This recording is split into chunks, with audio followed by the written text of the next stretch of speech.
Hello again, and welcome back to the Slow Flowers Show. This is episode 643, and I'm Deborah Prinzing. We've just turned the calendar page to 2024, and today we're presenting the annual Slow Flowers Floral Insights and Industry Forecast. I'm so pleased today to be joined by my partner, Robin Avni of BLOOM Imprint. Hi, Robin. Hi, everybody. Robin is creative director of BLOOM Imprint, our publishing venture, and we've been personal and professional friends for 15 years or more, and I'm so glad that she's joined me today. Since 2015, Slow Flowers has published an annual forecast with insights and predictions of emerging themes and topics informing cultural shifts in the floral marketplace. This is the fourth year that BLOOM Imprint and Slow Flowers have partnered to produce the forecast, which you'll see in the slides today, and also in our 38-page digital product. It's like a little flip book, and we will release that on January 1st. Thanks, Deborah. I'm really happy to join you as we present our insights for the key themes and notable topics on the horizon for 2024. Our analysis has become an important gauge for our members, as well as for the greater floral marketplace and business media. We evaluate prevailing cultural shifts, notable changes, and breakout ideas influencing not only the general culture, but flower farming, floral design, and consumer attitudes about flowers. We gather insights from our interviews, we turn to market research, we scour expert resources to inform our predictions around emerging cultural and lifestyle changes. And knowing about these shifts will assist you in preparing for the year ahead. Just so you know, to prepare this package, Deborah and I fill our ideas folder over the course of the whole year. We start last January and to begin to this year. We collect links to articles and interviews. We share screenshots back and forth with each other of, did you see this Instagram post? We read PDFs of books we've been sent to review, and we discuss our lived experiences season by season. So to this treasure trove of ideas, we have drawn from the first-person conversations as we gather our impressions about lifestyle themes that are moving to the forefront of our awareness and general awareness. To our 2024 Slow Flowers forecast, we want to share 7 key insights that we've identified for you to explore, evaluate, and consider your floral enterprise. So for each insight, we'll review the influence of the larger culture, our Slow Flowers community, and what it means for your business. It's exciting. Let's go. Okay, go. What are we going to call it? We're calling 2024 the year of simplicity. After recently spending time with famed British floral designer Shane Connolly, who was here in Seattle on a lecture tour, we can't stop thinking about a lesson he shared. Shane drew our attention to the idea of the abundance of less, which is based on a book by Andy Couturier. As Shane applied his concept of cherishing the season's best floral choices to his practices, he urged us to appreciate the blooms and stems that the garden offers and to design with attention and intention. These ideas seem entirely fitting as guiding principles for this year's forecast. At the heart of it, this topic is values-driven. Yes, it means making seasonality and sustainability more central to your floral enterprise, but in the larger cultural context, we believe that increasingly seeking less is a reaction to the reality of the times.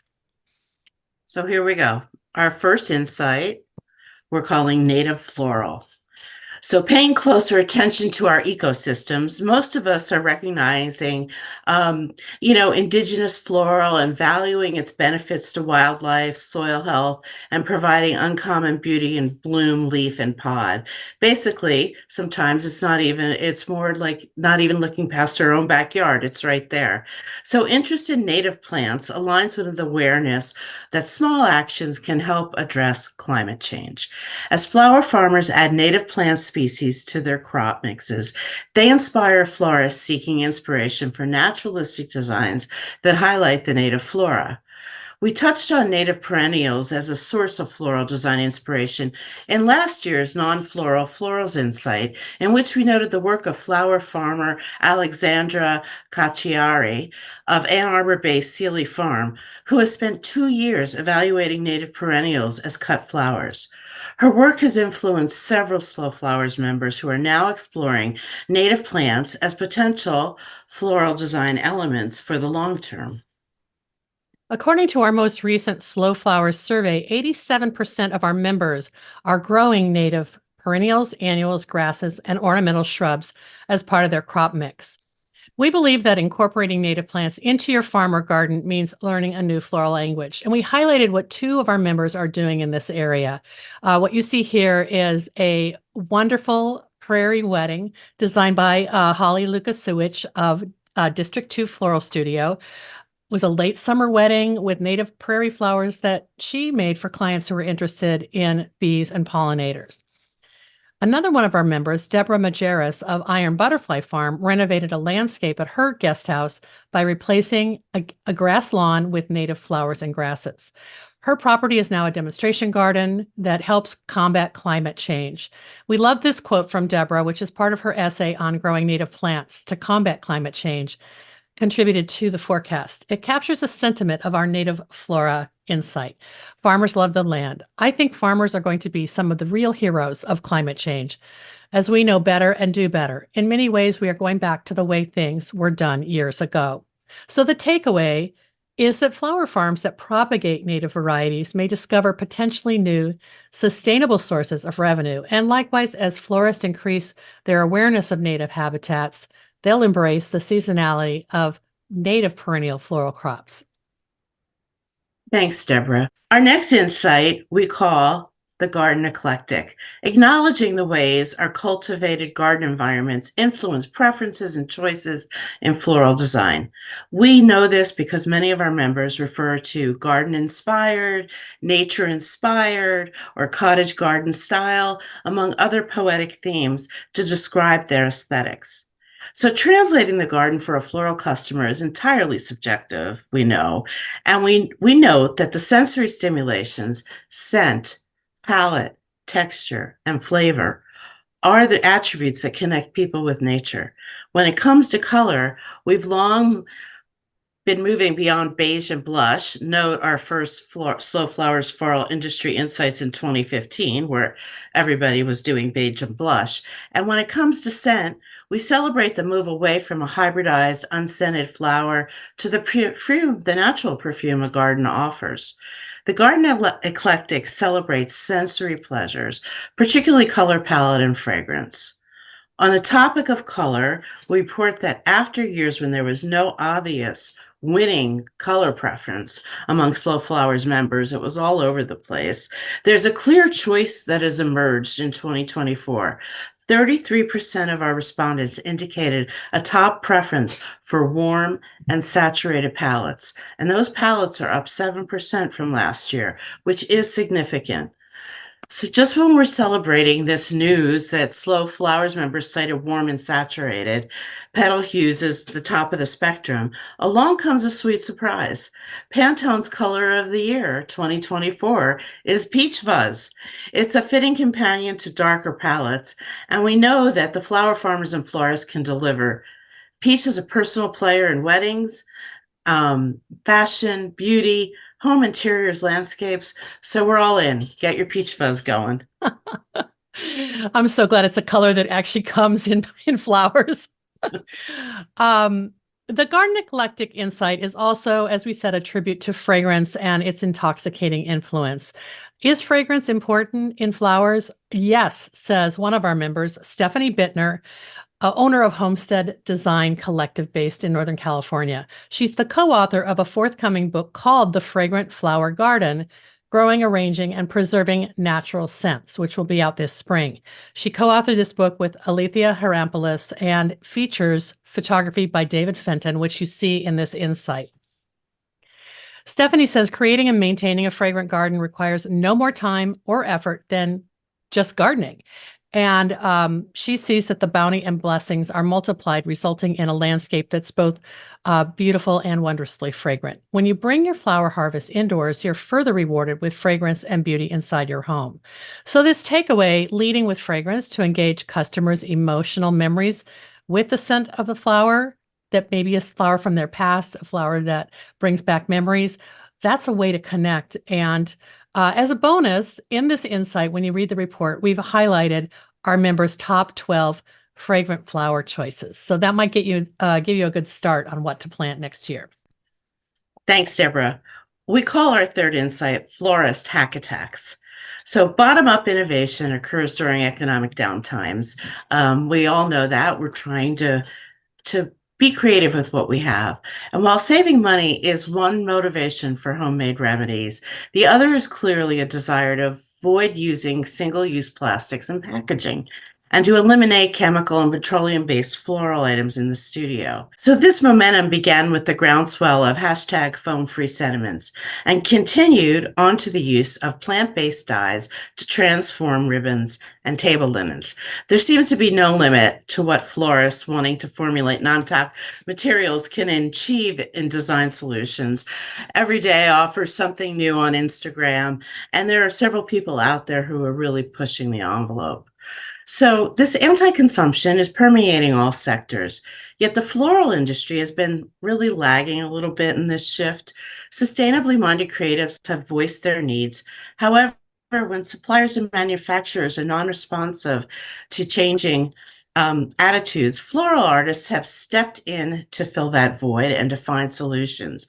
And what's most inspiring is how generous they become with sharing the results of what they find. They're not keeping it to themselves. They're innovating, they're seeking new approaches to their work by way of DIY or hack approach. And in recent months, the always experimental Susan McCleary introduced her flowers to dried gourds that she uses as raw materials for stem mechanics and natural water vessels This arrangement right here that you see on the screen actually has at its very center in that white vessel a gourd, and all of these flowers are arranged within that gourd. I love it. Thank you, Susan McCleary, for that image and those tips. The takeaway for this insight is that sustainably minded creatives have voiced their needs. When suppliers and manufacturers are non-responsive, floral artists step into the void to find solutions. In our report, we highlighted 2 other floral designers whose innovations are solving obvious needs for chemical-free applications for both adhesives and paint color for flowers. First, Suzanne Law shared her all-natural rice glue recipe for flowers and other materials like cardboard. She literally cooked up her kitchen recipe with pantry ingredients and memories of her mother using a cooked grain of rice to seal money envelopes for Chinese New Year. So you can find that recipe in our report. And thank you, Suzanne. We also report on sustainable color as an alternative to aerosol paint for altering botanicals. And that's with Tin Can Studios' Ingrid Carosi. Ingrid has been researching whether there is a safe way to paint foliage that's less environmentally harmful than synthetic aerosol paint, which also is plastic-based. She says, I prefer not to paint anything, but there are times every now and then when we find it might be necessary to use a small amount of painted material. And you see a design of hers on the right. She said, for example, I might have a client that I've signed off with, and then the design direction changes and they need a teal colored accent. And this is one of the things that Ingrid has done. And she shares the resources in our report for water-based and safe color pigments for flowers. So you'll want to check out that report. You'll also find links to Sue McCleary's resource for gourds, and as I said, Ingrid's resources for paint and Suzanne's recipe. Great. So our next insight, invasive plant alternatives. So we know that invasive plants are in the news, which means there's a greater awareness among consumers, and it's beginning to permeate the market. As native plants and their benefits move to the forefront, the problems surrounding aggressive or invasive plants is undeniable. So it's interesting from the headlines about how invasive grasses fueled Maui's devastating fires in 2023 to the humorous Geico insurance commercial that spoofs invasive weeds taking over the house and the yard. Awareness of the harm caused by plants classified as invasive is moving into the mainstream.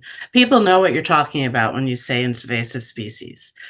In the SLO member survey, 51% of respondents say, I educated myself about plants that are listed on my state or province's invasive species list. 21% say, I do not grow invasive species, but I forage items that may or may not be known to be invasive. And 18%, I'm actively replacing plant varieties of invasive species with non-invasive or native plants as alternatives. While the nursery trade and cut flower growers have far to go in terms of self-education and self-regulation, it's up to proactive consumers and floral professionals to raise the alarm and make change. Our thinking is influenced by Becky Feasby of Prairie Girl Flowers, whose white paper, Florist, Invasive Species, and Protecting the Natural World, outlines the floral industry's challenge around preferred botanicals that are, in fact, invasive or environmentally harmful. Becky goes on to outline 6 ways that flower farmers, floral designers, and wholesalers can address invasive plant species. You'll want to check out those tips in the report, as well as a link to her white paper. In the coming year, we'll see more flower farmers and florists address invasives and seek non-invasive and native plants as alternative design elements to replace previous options. One such example is illustrated here from Rachel Ackerman of Blue Sky Flower Farm in Minnesota. She's growing American Bittersweet, a non-invasive cultivar of a native plant which does not spread like Oriental bittersweet. With her experience in horticulture and working in the nursery industry, Rachel's aware of properly identifying, working with, and promoting only non-invasive plant species. And when you read the report, you'll see specific descriptions about the color of the berries and the casing around the berries and how to identify American Bittersweet as possibly a plant you could grow or ask your farmers to grow in your region that does not spread like Oriental Bittersweet. So more on that to come, but we are tracking native plant alternatives to invasive species, and we're encourage you to do that in your area. Thanks, Deborah. So to go along with all the innovations that we see among our florists and our farmers, and in tandem with florist hack attacks, our next insight magnifies the importance of homemade solutions from flower farmers. So whether the motivation is budget savings or just reducing reliance on conventional agricultural practices, we know that a gradual, simpler, more sustainable, and circular approach to farming is underway. So, slow flower members can begin by making small or large steps toward climate conscious growing practices, says Brianna Bosch of Blossom and Branch Farm in Lakewood, Colorado, who you see here in the picture.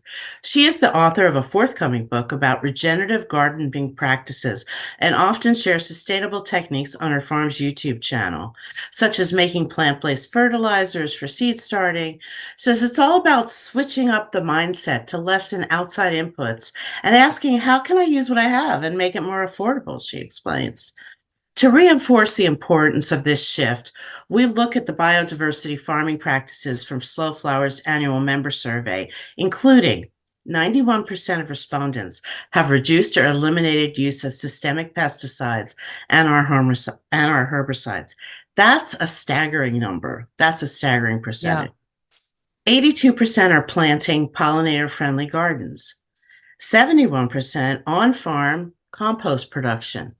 62% use no-till practices, and 53% use cover crops, and they plant cover crops. These are all very, very significant statistics and what is happening and beginning to happen and spread throughout the farmer community. Your takeaway is encouraging and teaching your community about making mindful choices and using safer practices is an easy way to express the values of your floral enterprise. As Brianna says, a lot of people are following flower farmers now because flower farming is having a moment. It's wise to help people learn and use what's available to them, what's in proximity to their garden. Another homemade solution taken straight from organic homesteading practices is comfrey compost tea from our friends at Crowley House Flower Farm in Rickreall, Oregon. Flower farmer Beth Cyphers brews the nutrient-rich liquid amendment using all the parts of the comfrey plant, a member of the borage family. Beth explains that the comfrey plant has deep tap roots, and those tap roots draw nutrients and minerals from the soil that come into the plant. So when she uses her farm brewed solution of comfrey, she's transmitting all of those minerals to her drenches and to her sprays that she applies to foliage. So some of the instructions are in our report, and you'll see some photos, but Beth advises that you can either Soak the pieces of the comfrey in buckets or bins of water and just let them kind of decompose over a few weeks. Be sure to stir frequently. Or if you have an electric compost tea brewer, she speeds up the process a bit and uses that because the electric machine will then cause the bubbles and aeration in the liquid. Anyway, it's one really cool recipe that is drawn from the past that is being revitalized on farms, both like what Brianna's doing in Colorado and what Beth is doing in Oregon. So we're excited to hear about other natural home brews and solutions, amendments and remedies for your farm. So keep us posted on what you're doing. We are going to continue to report and share these insights during 2024. Yeah, leave it to Beth to come up with, To make comfrey look sexy. I know, and to make it sound so wonderful. Well, I have to say, Deborah, I think both of you and I are really in love with this next insight called Floral Literacy, which has just been inspired by the infusion of flowers into every facet of culture. I mean, we know it's been in a lot of products for years, and certainly artists have painted flowers forever. But Madison Avenue seems to have discovered flowers as an advertising icon, and with many stores using different flower and floral displays as part of to launch a campaign or to align with a season. So you can't miss the presence of flowers on runways, flowers storefronts, flowers in dining experiences. Florals are branding everything from beauty to technology, which is wanting to put that human touch. It seems like a bit of an oxymoron. As marketers leverage their refreshing, wholesome, and ecological appeal. Flowers lure us in the way delicious food lures us. How can we have more flowers in our lives, is what we're all asking. At the same time, we're feeling a general atmosphere of concern and caution about the economy, and this translates to a somewhat of a hesitation in consumer spending and a shift from wants to needs. So as this happens, what we continue to see is a spike in seed sales, nursery plants successfully merchandising around cutting gardens for consumers, and an interest in foraging. These actions reflect two somewhat conflicting realities. We love flowers, but we want to have them in a sustainable way. We know flower consumers are feeling empowered as gardeners and DIY florists. They want to follow the seasons, already a mainstream notion in the culinary world, but now very prevalent in what can I grow and what can I have year round. Then now the presence of florals enhance experiences. It promotes wellness. It helps support local businesses and farms. There's just a lot of goodness all the way around. To that end, we believe it's important to understand your customers and what they're seeking. People who who are floral literate fall into three different categories that we've identified. We look at it as the home gardener, the acreage owner interested in generating a little bit of extra income with some raised beds or a quarter acre, and the professional grower.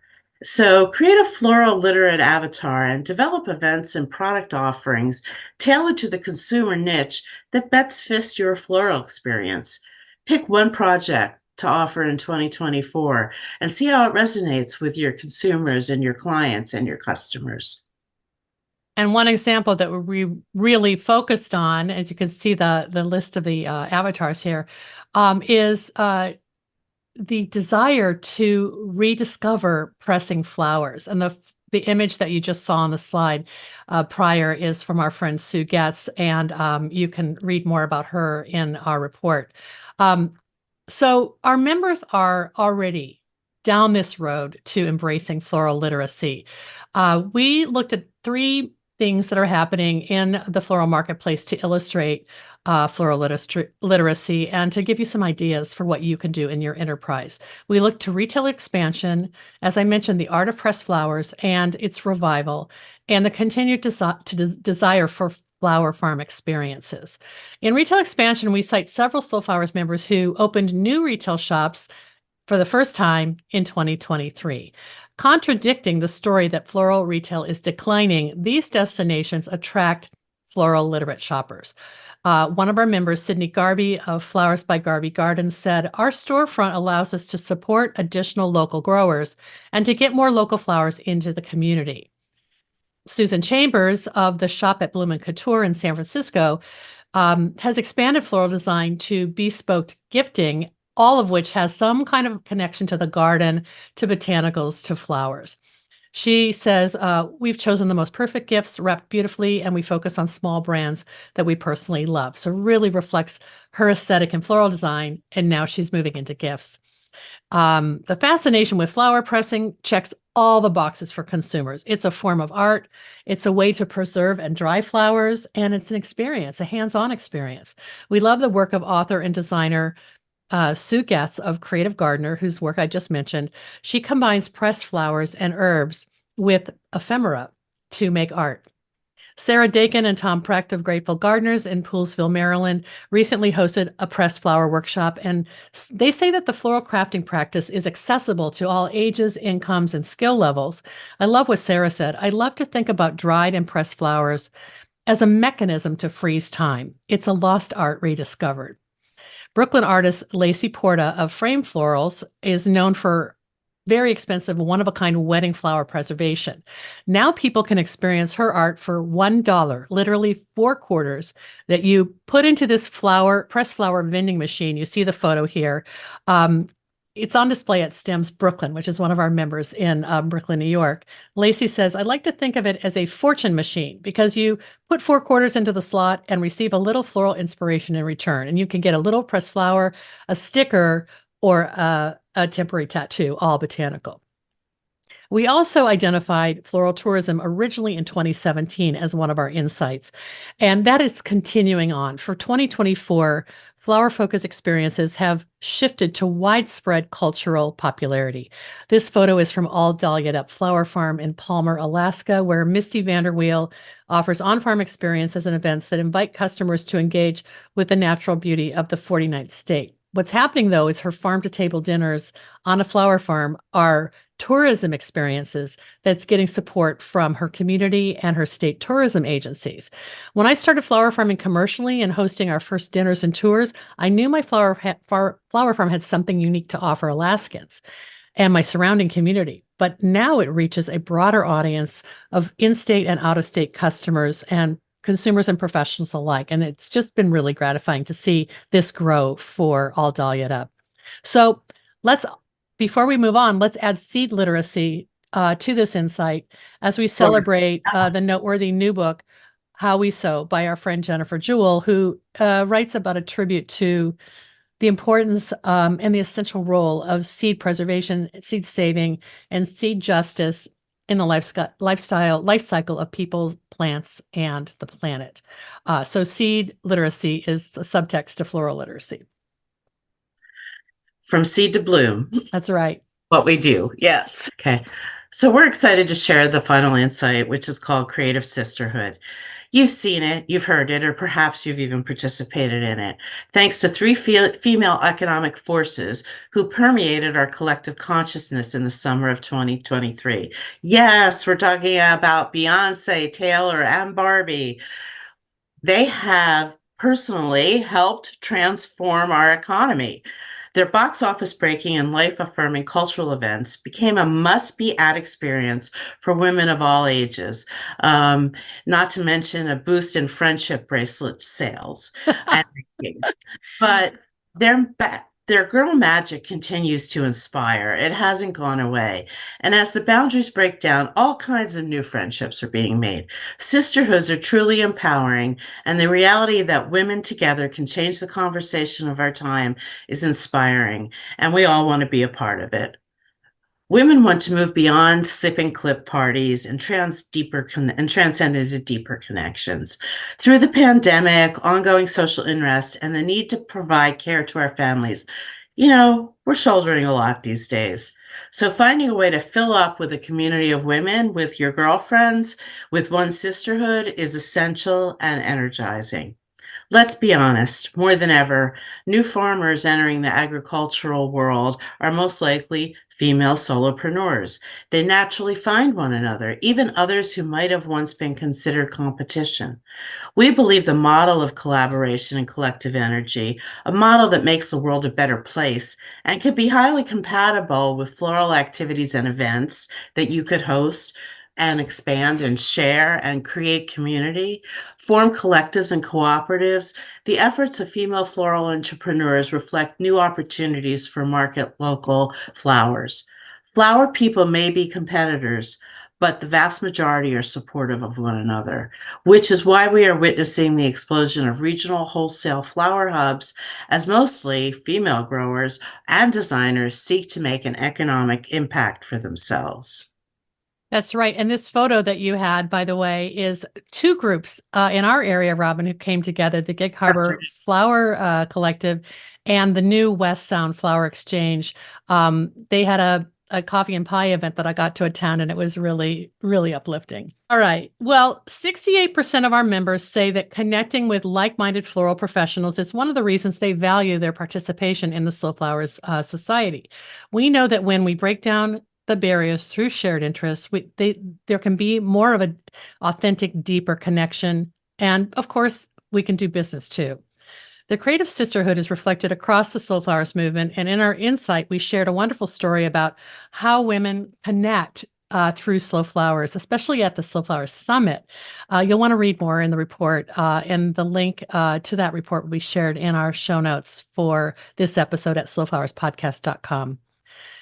In fact, I wanted to share this screenshot of women leading change because it's the theme of last week's Slow Flowers podcast episode, underscoring the economic power of creative women whose collective talents inspire changes that benefit the wider floral marketplace. We highlighted Jamie Reeves, Slow Flowers member and co-founder of the local flower collective in Toronto. She's the subject of a new documentary series called Women Leading Change. The series includes video profiles celebrating the role that women entrepreneurs and grassroots organizers are playing in building sustainable food and farming systems in communities across Canada. So let's continue the momentum and embrace female leadership in 2024. I'm in. Yep, me too. Thank you so much for joining us as we shared our insights and forecasts for 2024. We're incredibly inspired by the passion and talents of the Slow Flowers community as the intentional choices that you bring to your floral enterprise help shape the future of the Slow Flowers movement. Deborah and I are profoundly moved by the many ways you meld your values with the love of flowers. As you bring your creativity into the floral marketplace, you are not losing sight of sustainability and community in all facets of your work. And for that, we salute you. So we hope you have a beautiful, peaceful, and prosperous 2024. You can find us at slowflowersociety.com or bloomimprint.com. And throughout this year, in the pages of our e-zine Slow Flowers Journal, you'll find content that informs your place in the floral landscape. And as we wrap up, I must extend my deepest gratitude to Robin Avni for all that she has done to elevate and polish this forecast. We're so proud of it. And we see a lot of forecasts, and we think this one is just spot on for our community. Back at you, Deborah, back at You're an invaluable partner, and I'm so glad to collaborate with you. And as we mentioned, the replay video of this presentation and the entire deck and link to our published report will be at slowflowerspodcast.com. Look for episode 643. Thank you. Thank you. Happy New Year.